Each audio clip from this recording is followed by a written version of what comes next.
Lord. It's right there in the Word for your mind, your body, and your soul. It's right there in the Word. The Word God will set you free. It's right there in the Word. Eternalizing is the key. It's right there in the Word.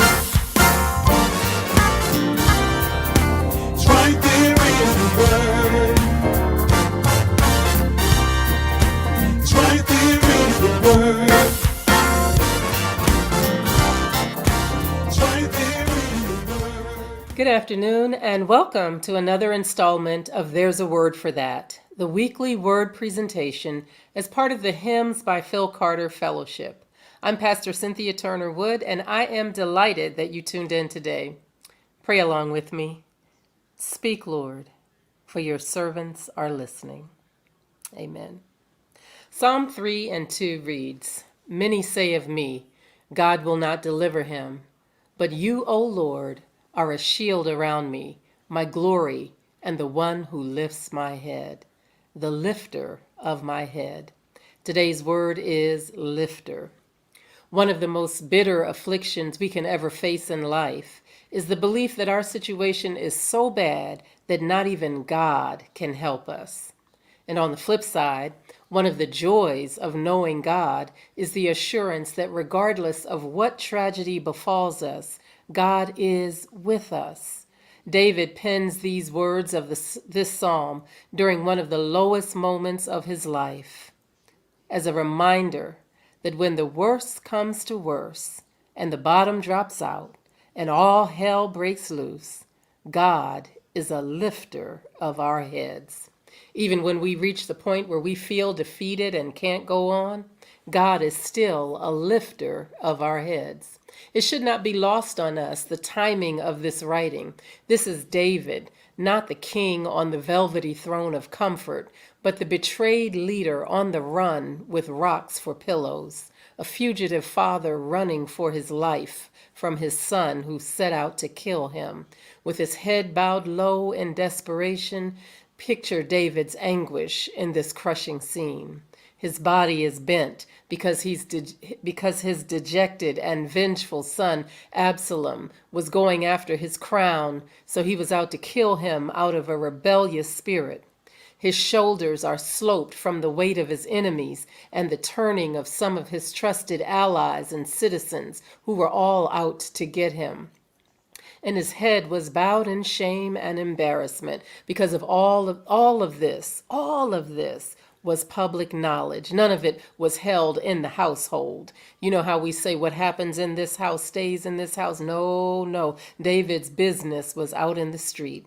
And it's one thing to have your life fall apart, but it's a whole nother thing to have the worst of your business out on Front Street. Listen to David's plea with God. Folks have written me off. Many say there's no help for me in you, Lord. They're saying I'm a lost cause, ineligible for deliverance. Concerning my soul, they say that there is no salvation and no hope. They talk about me and say God is not going to help him. Nobody wants to be the subject of anybody's family strife where everybody's got an opinion on how your life turned out, where you went wrong, and how inept you are. Nobody wants to be the one where everybody is putting your status on Facebook, blasting you on the gram, and tweeting your stuff all over Twitter. Somebody listening today knows what that feels like, though. You know the pain of isolation and family drama, of sibling rivalry, of absentee parents, of wayward children. You've heard the murmurings about your life, people whispering behind your back. Things have fallen apart so much that nobody even believes that there's any hope for you anymore. They question your ability as a parent, your ability as a spouse, and your ability even as a child. There's no hurt like family hurt. Can I say that one more time? There is no hurt like family hurt. No mourning the loss of a family, like mourning the loss of family love. Betrayed and brokenhearted, David is on the run from his own son, Absalom, fleeing Jerusalem, his own city. It's called the city of David, and yet he has to leave, realizing that his son is out to get him. But it's in the midst of all of this that David rises impressive to all of us, because he realizes, even with all of this going on, that his help and his assurance was not to be found in the armies that he had, and not in the band of men who once stood with him, not even in his warrior ability. His assurance was in God, the one who called him and the one who had been with him from pasture to palace, from the lowliness of the field and to the ascent on the throne. It was not an easy journey. Never was it easy for him. First, he had to endure the jealousy of his brothers, and then the heavy enmity and envy of Saul, and then the uncertainty and unreliability of those who were around him. David felt all of that and then some. And yet he was able to declare, "But you, O Lord." I know you might be asking now, why is she talking about David? What does any of this have to do with Advent? And what does any of this have to do with Christmas? And I want you to know that's a good question. I'm really glad you asked. But the answer is it has everything to do with it, because it is when life is darkest and hope is furthest from us that God sent God's Son as a reminder that there is nothing so bad that we can get ourselves in that can keep God from rescuing us. It's this next phrase that David utters that brings to light the dark night of the soul, that brings hope to his despair, encouragement to his brokenness. While he's going through all of that, he says, "But you, O Lord, but you, O Lord." These four words, my beloved, that we are words that we must recall to our own remembrance when we are going through our fires and during our midnight hours. But you, O Lord. Have you ever been in a place where you had to say that, where you needed to say that? Like David said, "I would have fainted unless I had believed to see the goodness of the Lord in the land of the living." It's a "but you, O Lord" testimony. I almost let go, but you, O Lord. I had just about lost my confidence and my will to go on, but you, O Lord. I almost lost my mind, but you, O Lord. That's David's answer to his despair, and it's our answer too, for he points out three things in this verse as a reminder of who God is to him. But you, O Lord, number one, he says, are a shield around about me, sheltering me from the daggers and the darts that are thrown my way. That's what it means when he says he's a shield around him. He's covering him and keeping those things from injuring him, the vicious rumors and the wickedness. No, but you, O Lord, are a shield round about me. But David also says, "But you, O Lord, are my glory," as his way of declaring that he knows that all that he is and all that he has accomplished are not unto himself, that all of it is a result of the Lord's activity in his life. So he's declaring in the midst of all of this that if there's any glory to be had, none of it belongs to him and all of it belongs to God. We will take no glory unto ourselves. My husband always prays, the glory belongs to God.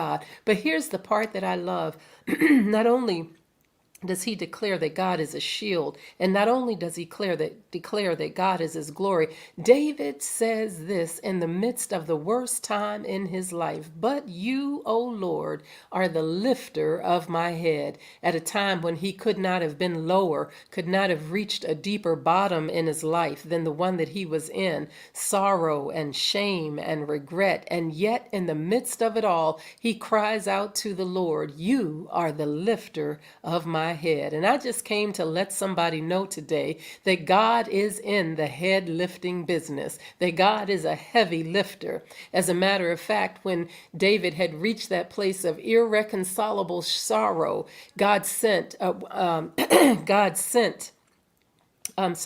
when David had reached that place of irreconcilable sorrow, he remembered who God was. And when we have reached that place of irreconcilable sorrow in our own lives, we can remember that God sent God's Son, only begotten Son, to be a shield round about us, to be the glory that shines in us, and to be the lifter of our heads. I believe David could say that in the midst of his trials because of everything that he had already gone through that prepared him to know that since God had been with him through that other stuff, God surely could be and would be with him through this. It was God's hand that had orchestrated his life from as far back as he could remember. You remember back when he was in the field, when the call came on his life, he was out there minding his business, tending the sheep, and Samuel came knocking on his daddy's door talking about God says one of your sons is to be anointed. David's daddy ran all of his sons one by one without any remote consideration that it might possibly be David.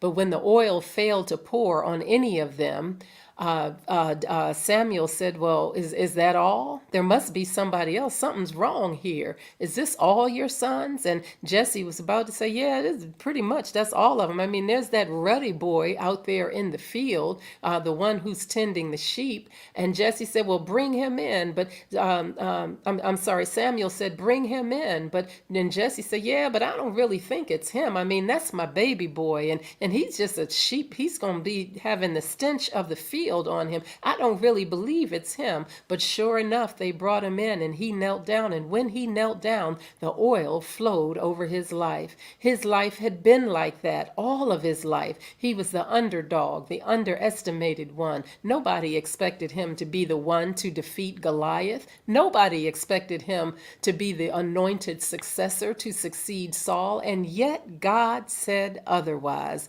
Oh, but you, oh Lord, is really the testimony that goes right there. He was just baby boy to everybody, little bro, the ruddy one, the last one in the line of a well-qualified big brothers. The others were far more handsome, more experienced, older, and more qualified. But God's plan was not for them in this assignment.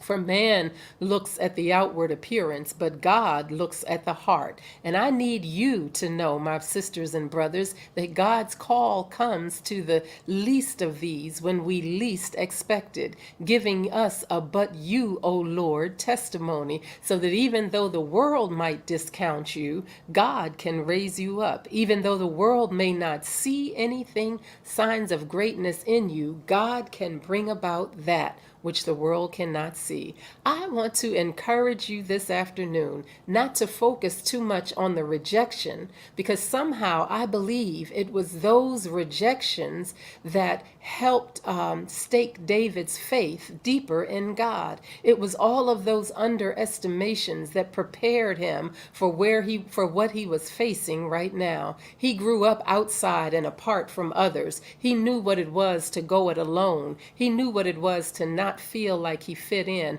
And I believe it was those early years that taught him to know that regardless of what others may say about you, regardless of how they may feel about you, regardless of whether they understand what's going on with you or not, so long as God is on your side, the rest of it will fall in place. David learned early the providential and protective hand of God would keep him even in the bleakest of times. He learned when you're on assignment for God, and when God is ordering your steps, then God will also stand with you in the time of trouble. Now, I need to let you know that there really are two types of situations we find ourselves confronted with in life. The first one we bring on ourselves. Those are the things that occur as a result of our bad decisions or our rebelliousness or our inactions. And let's tell the whole truth here. David brought a lot of this on himself. He was not an innocent bystander by any stretch of the imagination. Some of what befell him, he caused. One summer, he got lazy and stayed home from battle at a time when kings were supposed to go out to war.